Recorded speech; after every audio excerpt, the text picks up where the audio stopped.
पहले सिजेरियन के बाद अगर आपका गैप कम है और आपको हल्की फुल्की भी पेन्स हो तो फ़ौरन डॉक्टर के पास जाएं ताकि वो इन पेन्स को स्टॉप करे और उसके बाद जो है वो आपको सेफली। अब जब यूट्रस रप्चर होती है तो बहुत मैसिव हेमरेज होता है, यानी पूरे पेट के अंदर ब्लड इकट्ठा हो जाता है, आप शॉक में जा सकती हैं और खुदा न खास्ता अगर ये शॉक इर्रिवर्सिबल होता है तो पेशेंट की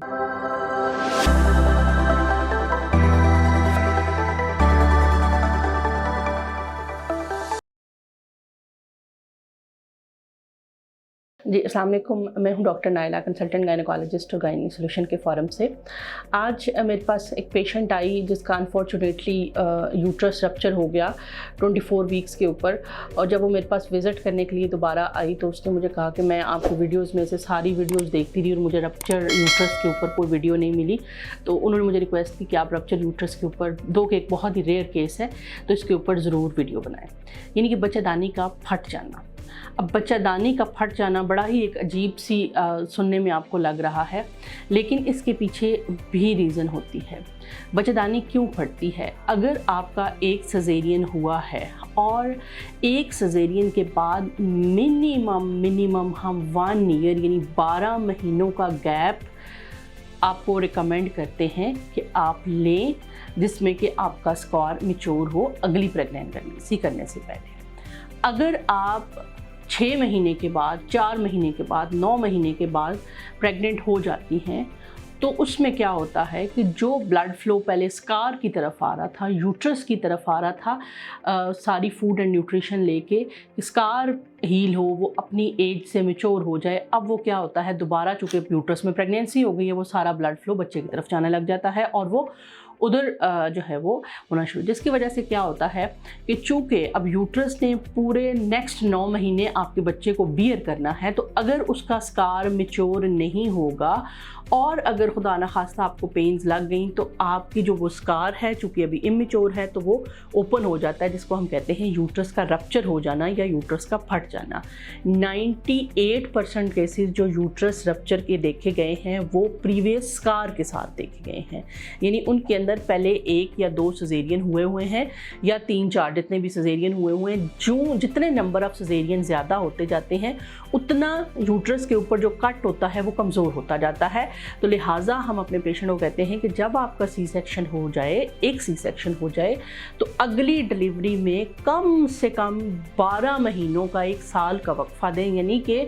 आपका जब नेक्स्ट बच्चा डिलीवर हो रहा हो तो आपका पिछले बच्चे की उम्र 2 साल तकरीबन होने वाली हो।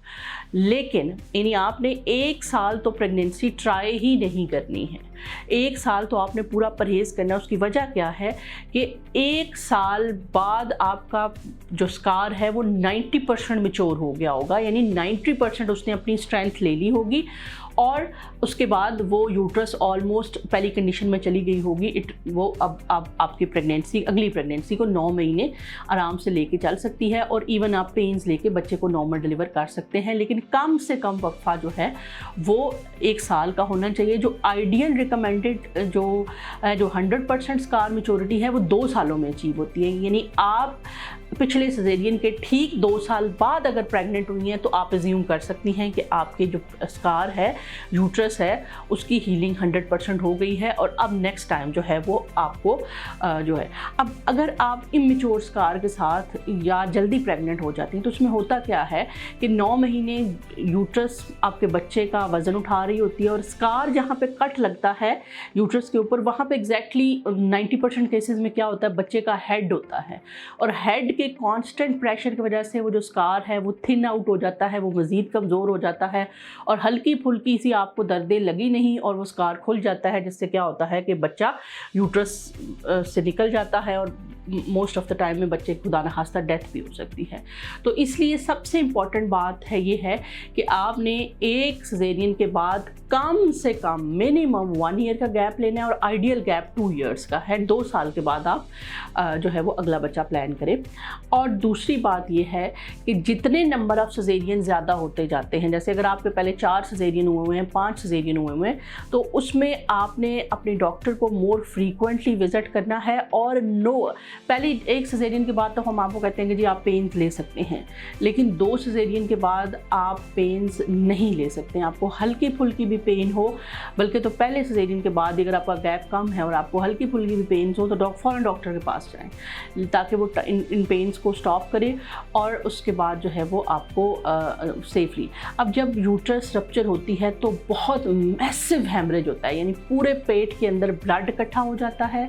आप शॉक में जा सकती हैं और खुदा न खास्ता अगर ये शॉक इरिवर्सिबल होता है तो पेशेंट की डेथ हो जाती है। हम गवर्नमेंट हॉस्पिटल्स में जो हमारे पास पेशेंट दूर से रेफ़र होकर आए होते हैं, कई पेशेंट हमारे पास ऐसे होते हैं जो अनफॉर्चुनेटली रिसीव डेड होते हैं। उसकी वजह क्या होती है कि पेशेंट को इस चीज़ की अवेयरनेस नहीं होती है कि सजेरियन के बाद अब हमने, अगर तो आपकी नॉर्मल डिलीवरी है फिर तो आपकी यूट्रस पे कोई कट नहीं लगा हुआ, फिर तो आप चाहे अगले महीने ही अगला बच्चा कर लें। लेकिन अगर आपका सजेरियन है तो आपने बहुत टाइमली उसको प्लान करना है अपने बच्चे को, और जितने नंबर ऑफ सजेरियन होते जाएँ ज़्यादा, 2 हो गए, 3 हो गए, 4 हो गए, आपको पेट के निचले हिस्से में पेन रुक के या अकड़ाव अगर होता है तो फ़ौरन अपनी गायनेकोलॉजिस्ट को रिपोर्ट करें, उनको बताएं कि जी हमें ये प्रॉब्लम हो रही है, ताकि आपको जो है वो ये वाला प्रॉब्लम ना हो। अब मेरी ये वीडियो सुनने के बाद बहुत सारे पेशेंट लिखेंगे नीचे कमेंट्स में कि मेरा पिछला बच्चा 6 महीने का था और 6 महीने के बाद मैंने अगला बच्चा कर लिया, मुझे तो कुछ नहीं हुआ। अगर आप इमेच्योर के साथ, स्कार के साथ अगली प्रेगनेंसी करते हैं तो रप्चर का रिस्क जो होता है वो 27% होता है। यानी अगर 100 लोग इमेच्योर स्कार के साथ जा रहे हैं तो 27% चांस होता है कि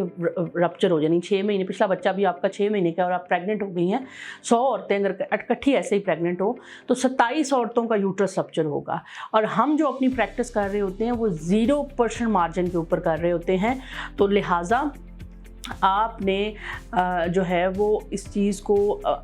जो दर्दें आना है या पेट के निचले हिस्से में दर्द होना है, इसको बिल्कुल भी लाइट नहीं लेना, बल्कि कोशिश करें कि अगर आपका स्कार वो कम है तो आप रूटीन एक्टिविटीज़ कम करते हैं, अपनी बेड रेस्ट करें। अगर आपकी नॉर्मल डिलीवरी है तो फिर तो बेड रेस्ट का सवाल ही पैदा नहीं होता। लेकिन जो नंबर ऑफ सजेरियन होते जाते हैं, हमारे एंड पे पेशेंट को कहते हैं पहले कि आप जो है वो लास्ट वाले कम से कम 5-6 हफ्ते, जब बच्चे का वेट बहुत ज़्यादा हो जाता है, तो आप कोशिश करें कि बेड रेस्ट ज़्यादा करें, हैवी एक्टिविटीज़ ना करें, स्टेयर्स वगैरह ना चढ़ें, ताकि आपके स्कार के ऊपर प्रेशर की वजह से खुदा न खास्ता वो खुल ना जाए। तो जो टाइमिंग है वो बहुत इंपॉर्टेंट होती है। अब अगर 100 में से 27% पेशेंट का स्कार रप्चर हो सकता है तो एक बहुत बड़ा नंबर है।